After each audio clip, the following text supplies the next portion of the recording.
बिस्मिल्लाहिर्रहमानिर्रहीम सल्लल्लाहु अला हबीबी मुहम्मदिन व आलिहि व अस्हाबिहि व बारिक वसल्लम। अस्सलाम वालेकुम। सबसे पहले तो मैं मसूद होम्यो फार्मा का थैंक्स करूँगा कि उन्होंने आरटीडी प्रोग्राम के लिए मेरे नाम की सिलेक्शन की, और मसूद होम्यो फार्मा को मुबारकबाद दूंगा कि उनकी एक कोलैबोरेशन हर्बामेड से हो गई है। और हर्बामेड ने कुछ दिन पहले तक अपना एक ट्रेनिंग वर्कशॉप की थी, जिसमें जूनियर डॉक्टर्स को 4 महीने तक मुसलसल ट्रेनिंग दी गई कि वो कैसे क्लिनिकल एक्सपीरियंस को आगे गेन कर सकते हैं।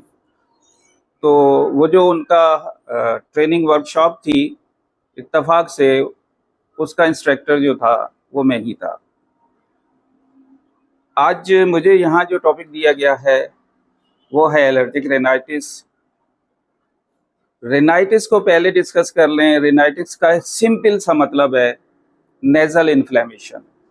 नाक में होने वाली इन्फ्लेमेशन को, नेजल इन्फ्लेमेशन को रेनाइटिस कहते हैं।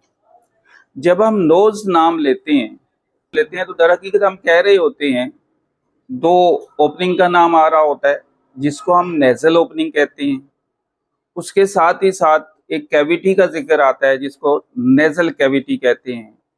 ये जो नेजल कैविटी है ये बहुत इंपॉर्टेंट है। नेजल कैविटी का इंटरनल स्ट्रक्चर म्यूकस मेम्ब्रेन से बना होता है, और ये जो अंदर का स्ट्रक्चर है यहाँ पर हेयर्स मौजूद होते हैं। अब इस नोज का काम क्या है? नोज का काम ये है कि एक तो हेयर्स जो मौजूद हैं वो आने वाली गैस को प्योरीफाई करते हैं, और जो म्यूकस मेम्ब्रेन है वो एक पर्टिकुलर टेम्परेचर भी मेंटेन करती है, और सेंसेशन ऑफ स्मेल जो है, सेंस ऑफ स्मेल मौजूद हैं जिसके ज़रिए आने वाली खुशबू या बदबू का एहसास किया जाता है। ये जो कैविटी है इसकी इम्पोर्टेंस सबसे ज़्यादा इसलिए भी है कि ये एक पैसेज है। किसका पैसेज? इनहेंस द गैस या इनहेंस द ऑक्सीजन और एक्सेल द कार्बन डाइऑक्साइड। ये उसके लिए एक पैसेज देती है।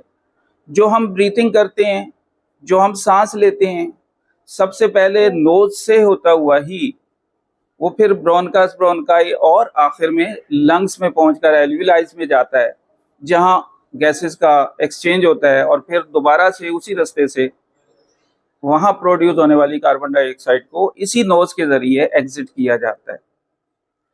अब कोई नोज की अपनी एक डिफेंस सिस्टम है, और वो डिफेंस सिस्टम ये है कि अगर इसमें कोई फॉरेन बॉडी आएगी तो नोज उसके खिलाफ रजिस्ट करेगा और उस फॉरेन बॉडी को जिस्म से बाहर निकालने की पूरी कोशिश करेगा।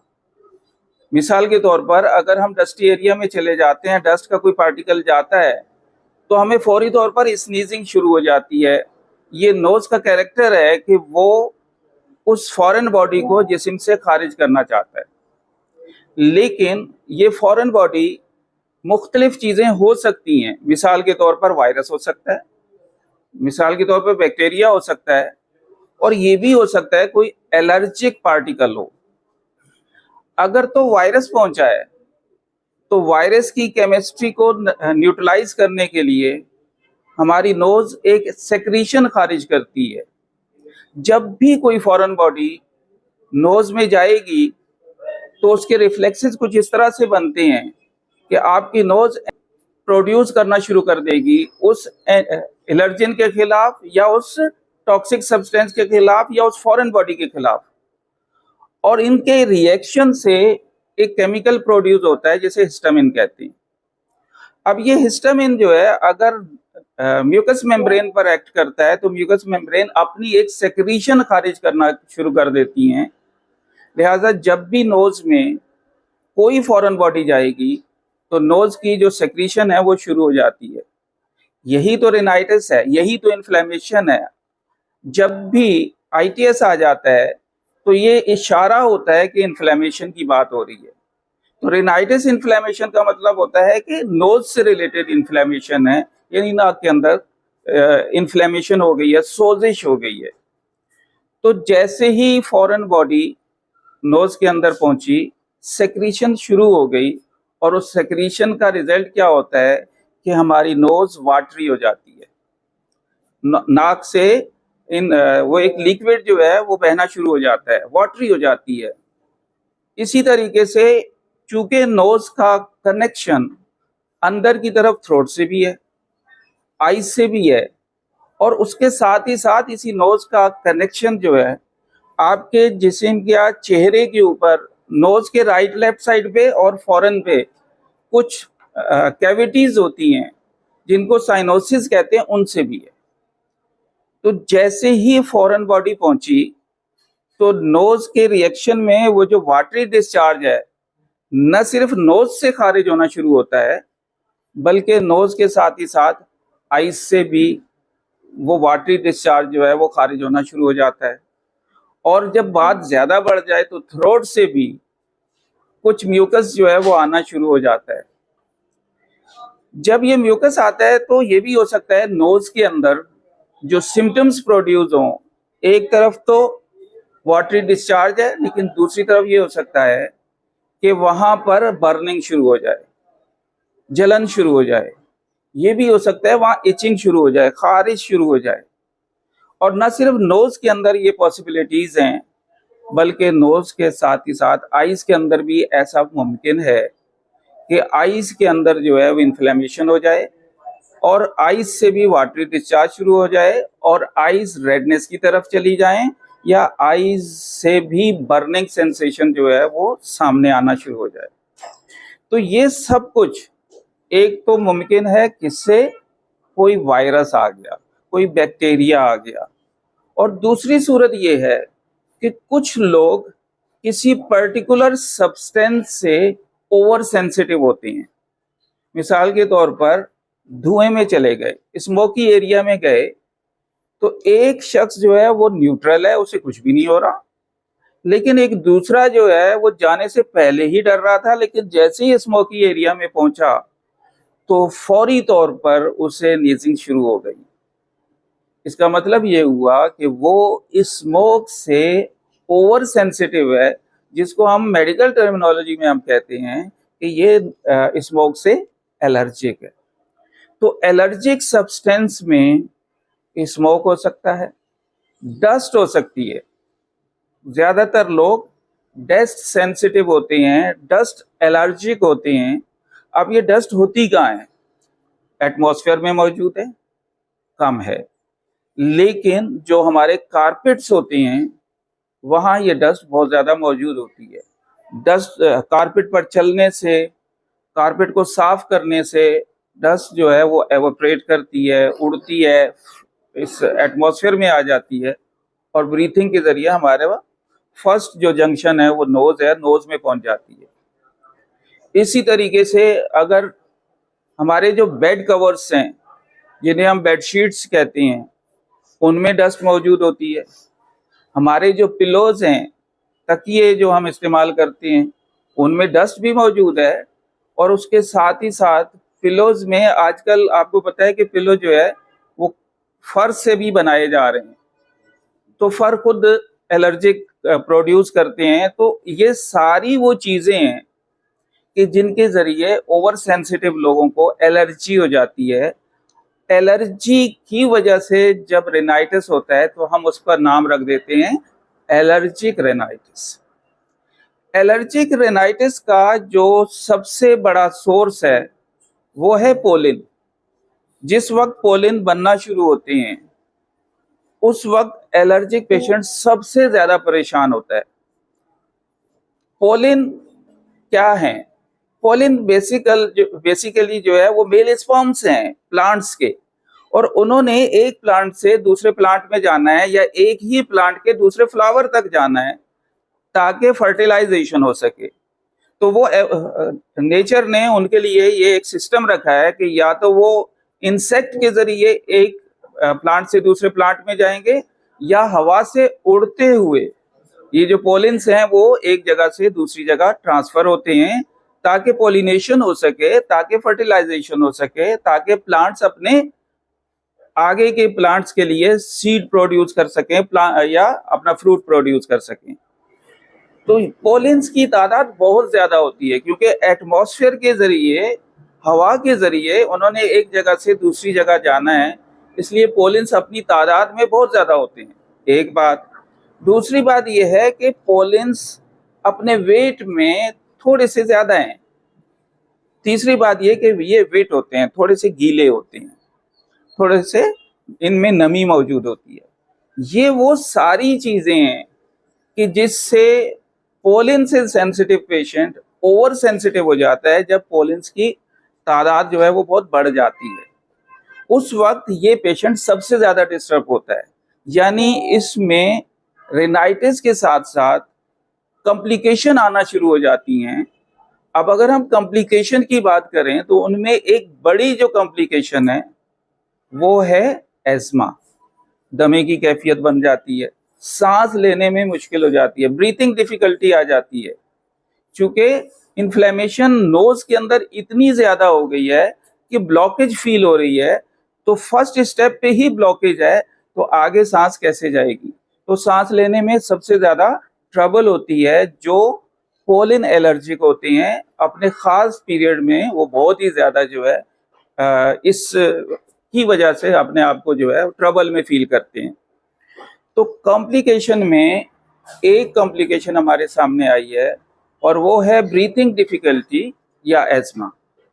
लेकिन इसके साथ ही साथ अगर मुसलसल रिनाइटिस रहता है, एलर्जिक रिनाइटिस है, देखिए जो एक्यूट एलर्जिक है यानी कि जस्ट वायरस से आया है, तो ये तो टेम्परेरी होता है। इसको ज्यादा कॉम्प्लिकेशन प्रोड्यूस करना आसान नहीं होता ट्रीटमेंट से, या बहुत ज्यादा क्लिनजिंग से ही ये ठीक हो जाता है, या हल्की फुल्की दवा से, दूसरे लफ्जों में ठीक हो जाता है। लेकिन जो एलर्जिक होते हैं उनकी एलर्जी को कंट्रोल करने में टाइम लगता है और वो कॉम्प्लिकेशंस जो है वो बढ़ाते हैं, उनकी वजह से कॉम्प्लिकेशन बनते हैं। तो वो कॉम्प्लिकेशंस पे अगर चले जाएं, उन पेचीदगियों पे चले जाएं या उसकी वजह से बनने वाली बीमारियों की तरफ चले जाएं, तो उसमें एक ये होता है कि नोज के अंदर पॉलिप्स बनना शुरू हो जाते हैं। जो म्यूकस मेम्ब्रेन थी वो स्वेल करना शुरू कर देती है, पॉलिप्स बनना शुरू हो जाएंगे। पॉलिप्स अगर बनेगा तो जो नेजल कैविटी पहले मुकम्मल थी, अब उसमें एक छोटी सी रुकावट, रेजिस्टेंस आ गया है, एक पॉलिप्स बन गया है, एक मास बन गया है जो अब रुकावट कर रहा है। लिहाजा उसको ब्रीथिंग डिफिकल्टी दूसरों के मुकाबले में थोड़ी ज्यादा होगी, यानी कि नेजल पॉलिप्स की वजह से उसको सांस लेने में दूसरों के मुकाबले में ज्यादा प्रॉब्लम आ सकती है। तो एक कॉम्प्लिकेशन ये है कि वहां पर नेजल पॉलिप्स बन सकता है। दूसरा ये हो सकता है कि जो आपकी कार्टिलेज है, जो नोज को दो हिस्सों में डिवाइड कर रही है, शुरू के हिस्से में कार्टिलेज है, ये भी स्वेल कर सकती है। जब ये स्वेल करेगी तो अपने साइज में थोड़ा सा बढ़ जाती है, और जब ये अपने साइज में बढ़ जाती है तो उसका रिजल्ट क्या निकलता है कि नाक बाहर से एक दूसरी नाक नजर आना शुरू हो जाती है। हमें नाक के ऊपर एक क्राउन बनता हुआ महसूस होना शुरू हो जाता है, और वो कहते हैं कि एक नाक ही तो होती है, तो वो बेचारी टेढ़ी हो जाती है। तो ये कॉम्प्लिकेशन में आ जाएगा कि रिनाइटिस अगर क्रॉनिक में चला गया है, एलर्जिक रिनाइटिस क्रॉनिक में चला गया है, तो उसके नतीजे में नोज जो है, उसकी कार्टिलेज जो है वो इनलार्ज हो जाएगी, टेढ़ी हो जाएगी, बढ़ना शुरू हो जाएगी। इन सारे कॉम्प्लिकेशंस के लिए हमारे पास होम्योपैथिक में बेहतरीन ट्रीटमेंट मौजूद है।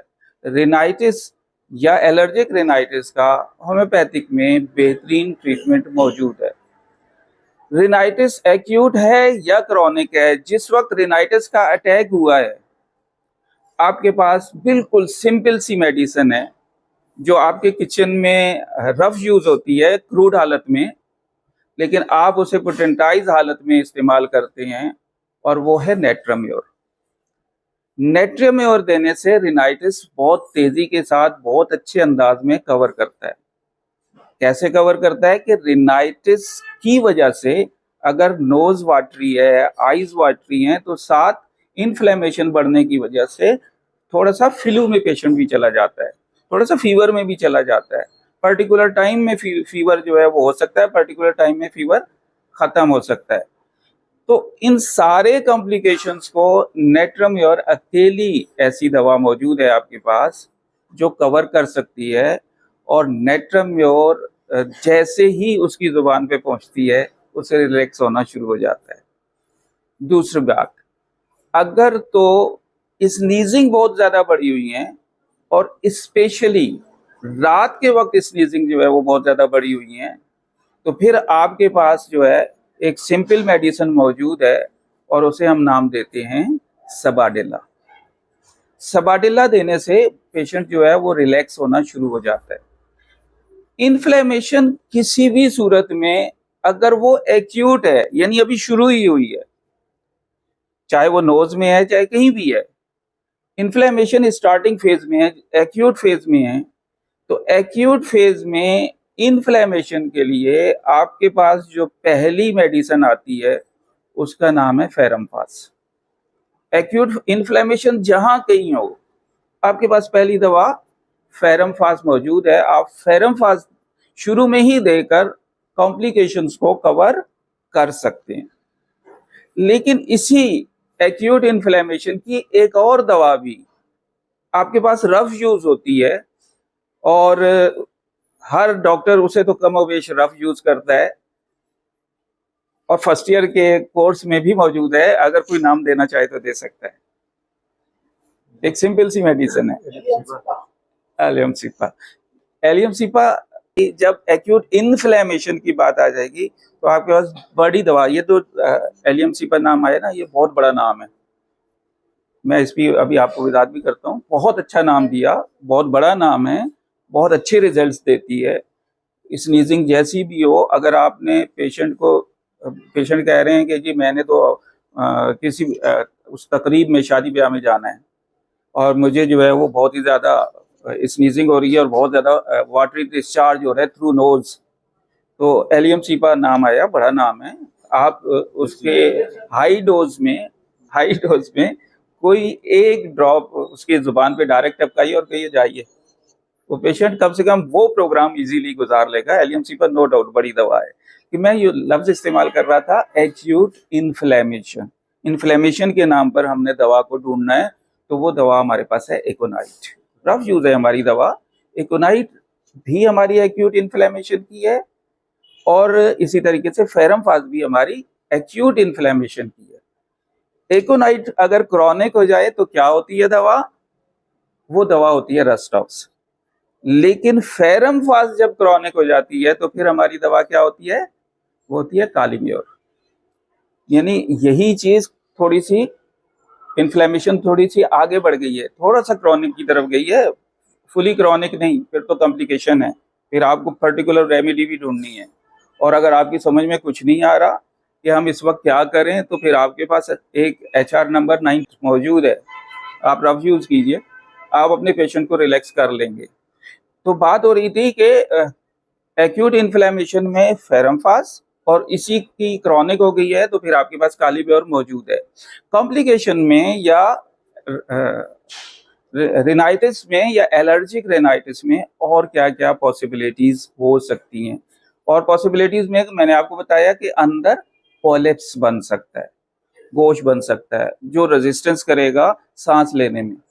तो पॉलिप्स के लिए जैसे ही नाम आता है तो हमारे जहन में एक बड़ी दवा फौरन जो है वो आ जाती है।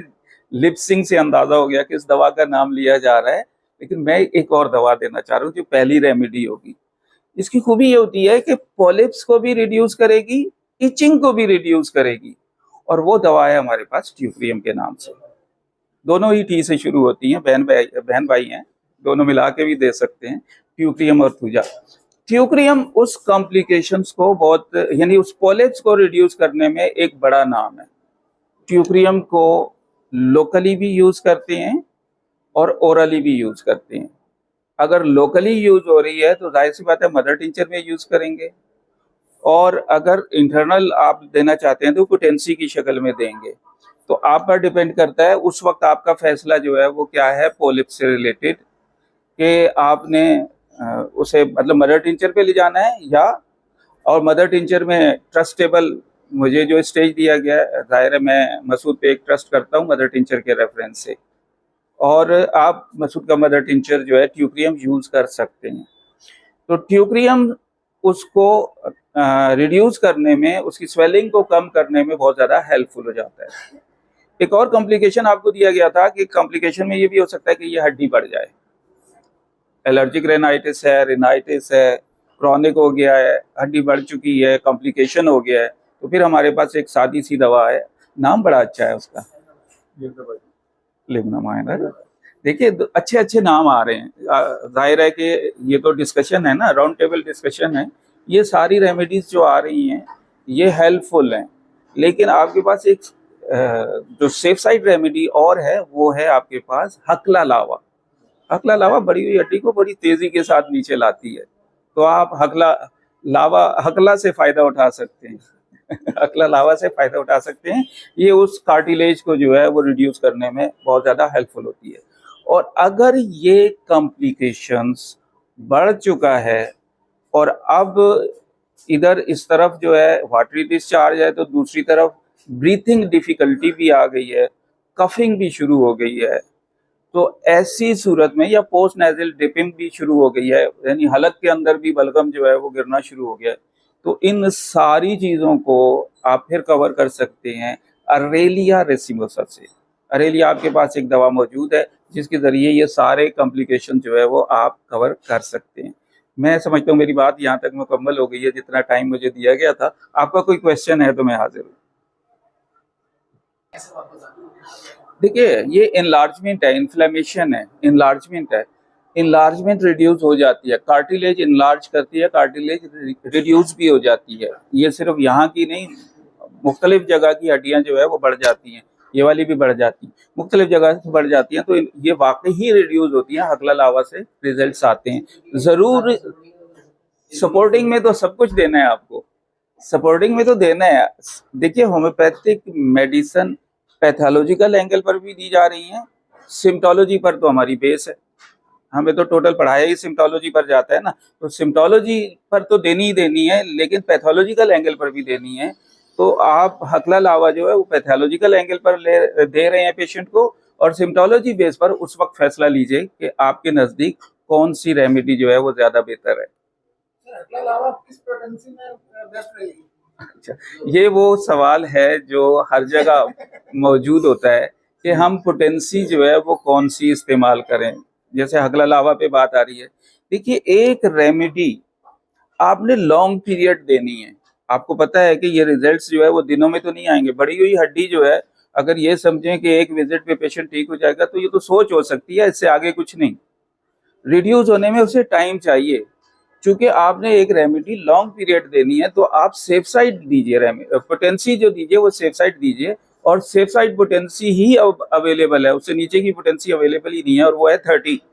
अब आप 30 से नीचे की पोटेंसी लेने जाएं तो शायद ना मिलेंगी, जबकि ये वो मेडिसिन है कि जो लोअर पोटेंसी से स्टार्ट की जाएं और फिर हम ग्रेजुअली उसे हाई की तरफ लेकर जाएं, तो बहुत अच्छे रिजल्ट्स मिलते चले जाते हैं।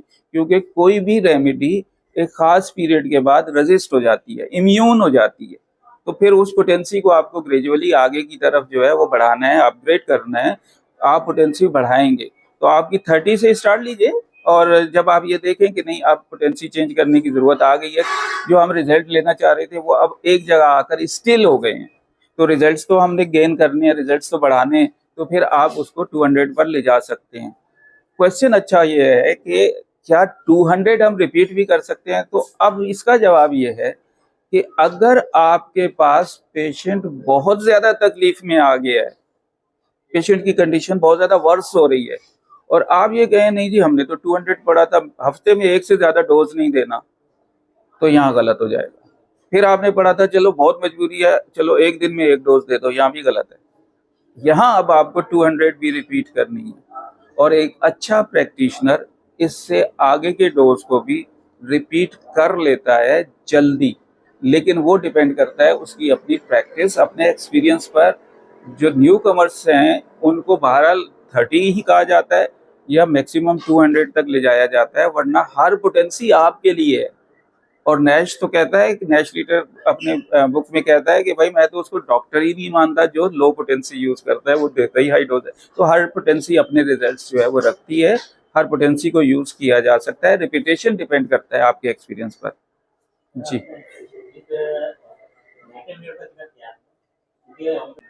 अच्छा, ये आपने मिक्स कर दिया उसको बेचारे नमक के साथ क्रूड हालत में, आपने उसको पोटेंटाइज कर दिया। नेट्रम म्योर की बेहतरीन खूबी है कि ये ब्लड प्रेशर को बैलेंस करती है, एग्रावेट नहीं करती। पोटेंसी की शक्ल में बात हो रही है, डायरेक्ट नाक में सलाइन वाटर टपकाने की बात नहीं हो रही, पोटेंसी की शक्ल में बात हो रही है।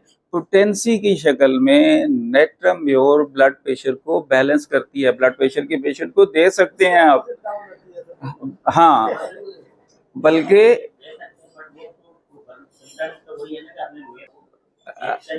अब आपके क्वेश्चन का जवाब मैं इस अंदाज से दूंगा, मैं आपके जवाब इस अंदाज से दूंगा कि हम तो टोटल ही इस पर डिपेंड करते हैं कि जिससे जो बीमारी बनती है उसको पोटेंटाइज करके दे दो, बीमारी खत्म हो जाएगी। ठीक है, तो आपका क्वेश्चन यहाँ पर भी खत्म होता है। मैंने आपको वजाहत की कि पोटेंसी की शक्ल में नेट्रोम्योर हार्मफुल नहीं है, यूजफुल है। आप इससे ब्लड प्रेशर बैलेंस करेंगे, अगर बढ़ा हुआ है तो नीचे आ जाएगा, लो है तो बैलेंस पे आ जाएगा। ये लो ब्लड प्रेशर में भी बेहतरीन दवाओं में से एक दवा है और हाई ब्लड प्रेशर की दवाओं में से भी एक दवा है, तो इसे आप सेफ साइड हैं, आप दे सकते हैं। एग्राफिस, अच्छा एग्राफिस बड़ी अच्छी दवा, एक नाम आ गया यहाँ से।